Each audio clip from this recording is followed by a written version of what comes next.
Evening guys, tingnan mo naman ang aming buhay. Ito yung aking anak na si Kaka, si Natasha Ostos.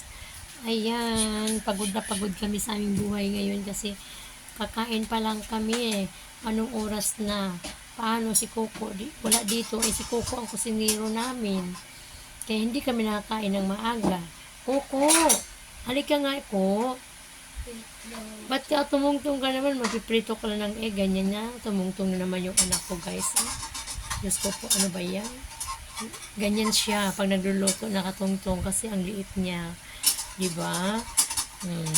Hi! Good evening, mga ka-YouTuber ko. Sino naman dyan? Ang aking mga kaibigan, mga kababayan ko. Paki-subscribe naman yung aking YouTube channel, Bibit Kabasa.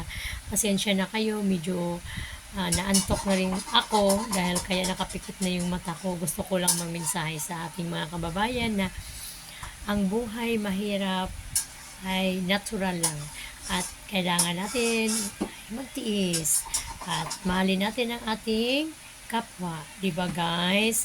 Thank you sa lahat ng manonood sa aking videos at mag-subscribe ng aking YouTube channel. Bibet Kabasa, paki-like, shares, and subscribe. Thank you and good evening guys.